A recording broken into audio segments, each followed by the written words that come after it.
Okey, Assalamualaikum warahmatullahi wabarakatuh. Bersama saya Cikgu Zaki anda.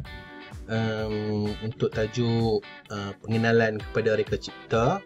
Ini adalah bab yang pertama untuk subjek reka cipta tingkatan 4 Okey, untuk pengenalan kepada reka cipta ni, okey, saya sediakan buku teks digital kepada anda semua untuk anda lihat apa yang dimaksudkan dengan reka cipta. Okey, kita tengok dulu gambar rajah yang ditunjukkan dalam buku teks ni Okey, kalau kamu perhatikan gambar rajah ni, macam mana penghasilan kereta daripada awal-awal dulu sehingga sekarang, nampak kan?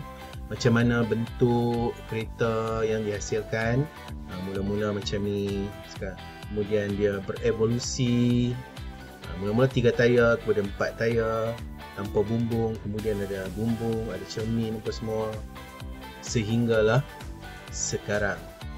Nampak? Ini BMW, yang ni futuristic car ni.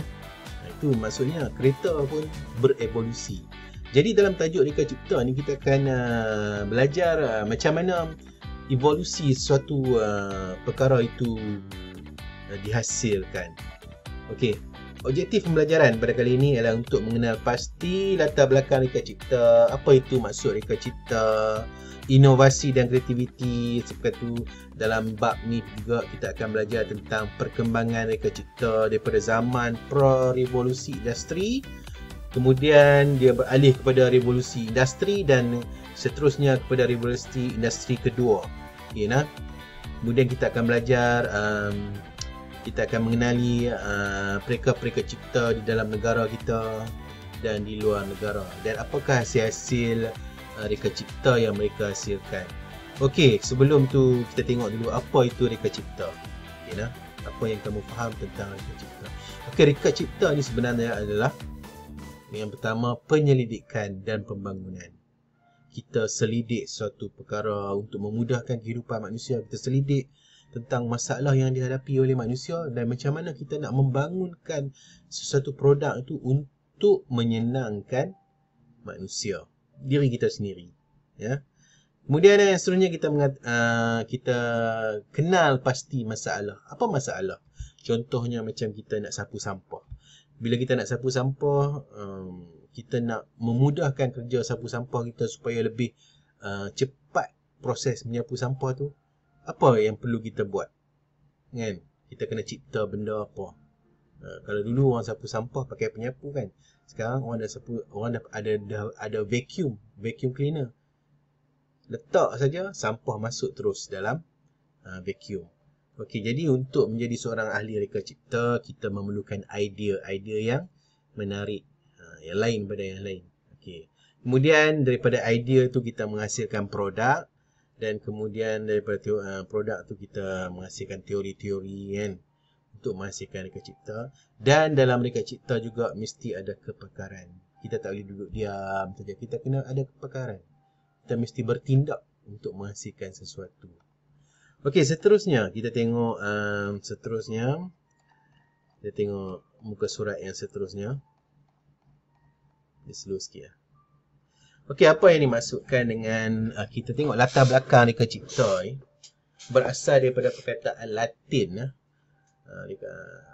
invention, yang bermaksud reka cipta. Ya. Reka cipta merupakan hasil akhir daripada kemampuan kreativiti manusia melalui proses berfikir, menerbitkan idea dan menyelesaikan masalah. Ini maksud reka cipta. Kena ada kreativiti. Nah, kita mesti berfikir. Macam tu juga kalau anda ambil subjek reka cipta ni, anda perlu berfikir, banyak berfikir, tak boleh duduk diam. Kena banyak membaca, kena banyak cari maklumat dalam internet apa semua tu. Daripada idea-idea tu barulah anda terbitkan idea untuk menyelesaikan masalah. Nanti untuk subjek reka cipta ni, setiap daripada kamu bermula daripada tingkatan 4 akan diberikan tema reka cipta. Akan diberikan tema reka cipta lebih kurang dalam bulan 3 nanti. Lembaga peperiksaan akan mengeluarkan tema reka cipta. Kemungkinan contohnya lah, saya bagi contohnya tema kebersihan. kebersihan. Anda, tajuk dia macam ni, soalan dia macam ni, anda dikendaki membina satu alat untuk membersihkan kekotoran di atas bumbung ataupun di atas shieling rumah anda, kan? Melalui kaedah-kaedah menyedut, menyapu ataupun membersih ataupun menghapuskan. Dia ada banyak term-term dia tu. Jadi anda kena berfikir macam mana nak buat. Apa masalah untuk membersihkan kotoran-kotoran di shieling. Apa masalah yang dihadapi? Apa masalah anda? Kalau orang tua-tua, dia masalah apa? Dia nak langut lama tak boleh, kan? Sebab kalau dia langut, dia tengok di atas lama-lama, dia boleh pitam. Sebab orang tua-tua ni, dia ada penyakit, kan? Dia tak boleh tengok lama-lama, sekejap lagi dia takut dia pitam. Kalau orang muda-muda pula macam mana? Kalau orang tu dia rendah, macam mana? Alat apa yang kita buat supaya dia sampai? Kalau orang tu tinggi, macam mana, kan? Kalau orang tu sakit pinggang, macam mana? Itu adalah maksud reka cipta. Jadi anda kena tahu apa masalah yang dihadapi oleh setiap orang. Okey. Itu maksud reka cipta lah. Dalam subjek reka cipta mata pelajaran MP ni. Okey. Reka cipta terbahagi, definisi reka cipta ni dia terbahagi bertiga.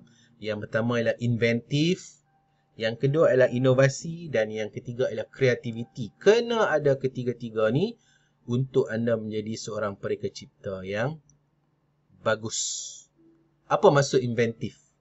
Berupaya, cenderung, suka dan sebagainya, mereka cipta sesuatu yang baharu. Ini maksud inventif. Anda cenderung, anda suka membina atau mereka cipta sesuatu yang baru. Yang kedua ialah inovasi. Sesuatu yang baru diperkenalkan seperti kaedah, sistem, adat dan lain-lain. Okey, ini inovasi. Inovasi anda. Anda suka buat sesuatu yang baru. Okey. Yang tadi inventif ni cenderung untuk suka. Ni inovasi ni pula ialah sesuatu yang baru diperkenalkan. Anda memperkenalkan sesuatu yang baru. Dan yang ketiga ialah kreativiti. Kemampuan anda untuk mencipta, mempunyai pemikiran yang kreatif. Itu maksud reka cipta. Kena ada tiga-tiga elemen ni untuk menjadi seorang pereka cipta.